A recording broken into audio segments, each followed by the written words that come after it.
എല്ലാവർക്കും നമസ്കാരം. ഷെഫ് ടോമിൻ്റെ പുതിയ വീഡിയോയിൽ എല്ലാവർക്കും സ്വാഗതം. ഇത് നമ്മൾ ചെയ്യാൻ പോകുന്നൊരു ഷെഷ്വാൻ ഫ്രൈഡ് റൈസ് ആണ്.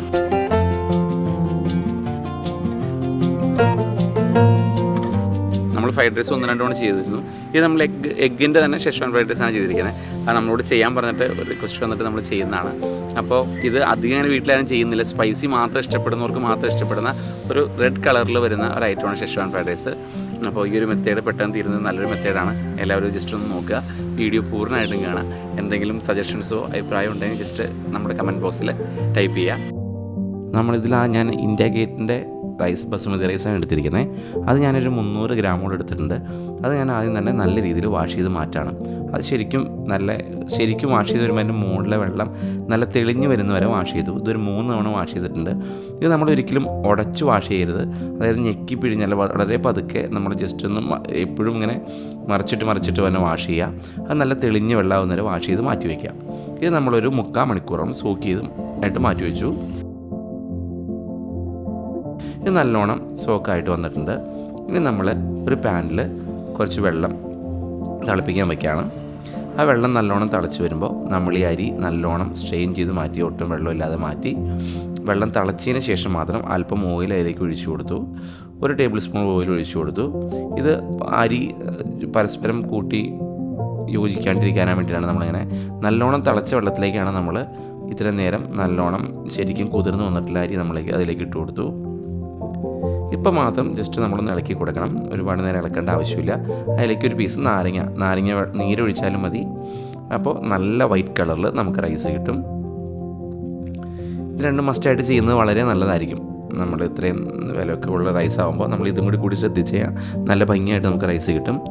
അത് തിളയ്ക്കുമ്പോൾ നമ്മൾ പ്രത്യേകം നോക്കണം. നമ്മുടെ സാധാരണ കേരള റൈസ് നമ്മുടെ കുത്തരിയൊക്കെ ബോയിൽ ചെയ്യുന്ന പോലെ ബോയിൽ ചെയ്താൽ ഉടഞ്ഞു പോവും. ഇത് ഒരുവിധം എന്ത് വന്നാൽ അപ്പം തന്നെ നമ്മൾ സ്ട്രെയിൻ ചെയ്ത് മാറ്റണം. അത് നമ്മൾ ജസ്റ്റ് കയ്യിലെടുത്ത് നോക്കുമ്പോൾ ജസ്റ്റ് പൊട്ടുന്ന രീതിയിലാകുമ്പോൾ തന്നെ എടുത്ത് മാറ്റി. ഇത് ഈ ആവി തന്നെ ഇരുന്ന് ആയിക്കോളും. അപ്പോൾ നമ്മൾ ജസ്റ്റ് ഒന്ന് അതിനെ മറിച്ചിടുകയും കൂടി ചെയ്യണം. നമ്മൾ കറക്റ്റ് സമയത്ത് വേവ് എടുത്തു എന്ന് പറഞ്ഞിട്ട് കാര്യമില്ല. നമ്മളിങ്ങനെ ജസ്റ്റ് പൊത്തി വെച്ച് കഴിഞ്ഞാൽ അത് ആ ആവിയിൽ തന്നെ വീണ്ടും വെന്ത് പോവും. അപ്പോൾ നമ്മളിങ്ങനെ ഓരോരോ നമുക്ക് ഇതായിട്ട് സെപ്പറേറ്റ് ആയിട്ട് കിട്ടില്ല. ഇനി നമ്മൾ ഫ്രൈഡ് റൈസ് തയ്യാറാക്കാനായിട്ട് നമ്മൾ 2 ടേബിൾ സ്പൂൺ വെജിറ്റബിൾ ഓയിൽ ഒഴിച്ച് കൊടുത്തു. ഇത് പാൻ ഒട്ടിപ്പിടിക്കുന്ന പാനൊക്കെ ആണെന്നുണ്ടെങ്കിൽ നമ്മളൊരു ചെറിയ പീസ് ബട്ടർ ഇട്ട് കൊടുത്താൽ റൈസ് നല്ല സോഫ്റ്റ് ആയിരിക്കും. ഒരു പീസ് പോലും പാനും ഒട്ടിപ്പിടിച്ചിരിക്കില്ല. നമ്മൾ 2 മുട്ട ശരിക്കും ചിക്കി പറിച്ചിട്ടു. അതിലേക്ക് വെജിറ്റബിളായിട്ട് ക്യാരറ്റ്, ബീൻസ്, ക്യാബേജ്, അത് ഏതാണോ നമുക്ക് ഇഷ്ടമുള്ള വെജിറ്റബിൾ അത് കൂട്ടിയിടുക. ഇതിനൊരു പ്രത്യേക ക്വാണ്ടിറ്റി ഇല്ല.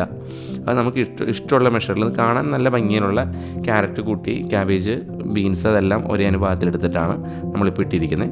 പിന്നെ അതിലേക്ക് ഉണക്കമുളക് ഒരു 3 പീസ് 2ആയിട്ട് കട്ട് ചെയ്ത് നമ്മളിട്ടു. ഇത് ഷെഷ്വാൻ ഫ്രൈഡ് റൈസ് ആയതുകൊണ്ടാണ് സ്പൈസിയാണ് ഇതിന് മുന്നിട്ട് നിൽക്കേണ്ടത്. അതുകൊണ്ട് നമ്മൾ ഉണക്കമുളക് ഇട്ട് കൊടുത്തു. ഒരല്പം വിനേഗർ നമ്മളിതിലേക്ക് ഒഴിച്ചു കൊടുത്തിട്ടുണ്ട്. ഇനി നമ്മളതിലേക്ക് ചില്ലി പേസ്റ്റ് ഇട്ട് കൊടുക്കുകയാണ്. 1 ടേബിൾ സ്പൂണോളം ചില്ലി പേസ്റ്റ് ഇട്ട് കൊടുത്തു. ചില്ലി പേസ്റ്റ് ഇട്ട് കൊടുത്ത് നല്ല രീതിയിൽ മിക്സ് ചെയ്തതിന് ശേഷം നമ്മൾ റൈസ് അതിലേക്ക് ഇട്ട് കൊടുക്കുകയാണ്. റൈസ് ഇട്ട് നമ്മൾ നല്ല രീതിയിൽ മിക്സ് ചെയ്യുകയാണ്. ഇതിന് ശേഷമാണ് ഇതിൽ നമ്മൾ സോയാ സോസ് ഒഴിച്ചിട്ട് ഉപ്പ് നോക്കണം. ഉപ്പ് നോക്കിയിട്ട് ഏറ്റവും അവസാനം മാത്രം നമ്മൾ ഇതിലേക്ക് ഉപ്പിടുന്നത്. ഇപ്പോൾ നമ്മൾ നല്ല രീതിയിൽ എഗ്ഗും വെജിറ്റബിളും ചില്ലി പേസ്റ്റും കൂടി നല്ലോണം മിക്സായി നല്ല റെഡ് കളറിൽ വരേണ്ട സംഭവമാണ്. നമുക്ക് വേണമെന്ന് അല്പം കളർ ആഡ് ചെയ്യാം. നമ്മൾ കളർ ആഡ് ചെയ്തിട്ടില്ല. ഇനി ഇതിലേക്ക് ഇപ്പോൾ നമ്മൾ ഉപ്പ് ഇട്ട് കൊടുക്കുകയാണ്. 1/2 ടേബിൾ സ്പൂൺ ഉപ്പ്, 1/2 ടേബിൾ സ്പൂൺ വൈറ്റ് പെപ്പർ, ഒരല്പം പഞ്ചസാര. എല്ലാ ഫ്രൈഡ് റൈസ് ഉണ്ടാക്കണമെന്ന് ഉള്ളിൽ പഞ്ചസാര ഇട്ട് കൊടുക്കുന്നത് എപ്പോഴും നല്ലതാണ്. എല്ലാ ടേസ്റ്റും ശരിക്കും അതിൻ്റെ കിട്ടും. പഞ്ചസാര അല്പം ഇട്ട് കൊടുത്താൽ നല്ല ടേസ്റ്റായിട്ട് എൻ്റെ ഫ്രൈഡ് റൈസ് കിട്ടും.